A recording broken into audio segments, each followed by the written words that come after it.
Alors que le monde a été recouvert de la mer de sable, les seuls survivants vont s'acharner à lutter contre des monstres dévoreurs d'eau qui sont appelés des aquabats. Parmi eux, on a le clan des Sandra, qui est un clan qui veut éviter à tout prix les combats et qui vit alors reculer des monstres et de la société. Noah, qui appartient à ce clan, va rencontrer une vagabonde qui est Yuri et qui est peut-être à l'origine d'une nouvelle légende. Et oui, je vais vous parler d'Ifrit, la mer de sable, édité chez Komiku. Actuellement, moi j'ai lu les 2 premiers tomes, mais la série est éditée en 3 tomes. C'est une histoire qui m'intriguait beaucoup et qui me faisait vraiment sortir de ma zone de confort. C'est vrai que c'est pas le genre de série que je vais lire habituellement.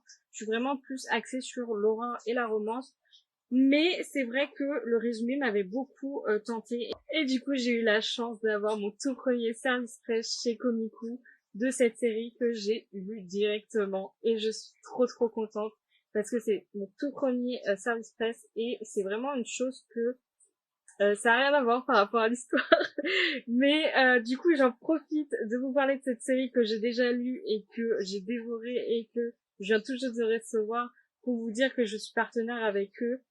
Et c'est vraiment quelque chose qui me fait ultra plaisir. Parce qu'ils sont vraiment des très bonnes séries et en même temps, parce que c'est gratifiant, parce que on se dit, bon, on fait des choses pas spécialement pour se dire d'avoir des services presse, mais de savoir qu'un éditeur vous fait confiance sur vos avis et qui vous envoie leurs nouveautés, c'est vraiment quelque chose de vraiment incroyable. Et je remercie Komiku de me faire confiance. Et je repars sur cette série qui est j'ai encore la petite larme à l'œil qui me... Et, du coup, c'est une série courte qui m'a convaincue, malgré que j'ai lu que les 2 premiers tomes. Je pense que je vais acheter le tome 3 pour pouvoir finir cette série-là.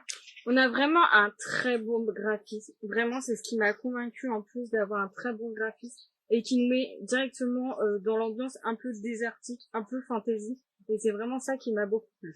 On a des personnages qui sont ni trop forts, ni trop faibles, mais qui ont une belle évolution, que ce soit mentalement ou encore physiquement par rapport à leur force. Mais on voit qu'il y a quand même un beau lien qui va se faire entre les 2 personnages. J'ai vraiment hâte de savoir la fin parce qu'on a vraiment ces 2 tomes où il y a plein de choses qui se passent, il y a toujours des rebondissements. Mais on a envie de savoir vraiment cette fin d'histoire, s'ils vont vraiment découvrir la planète bleue et savoir s'ils vont réussir à combattre leur ennemi parce que au fur et à mesure de leur aventure, ils vont se faire des ennemis.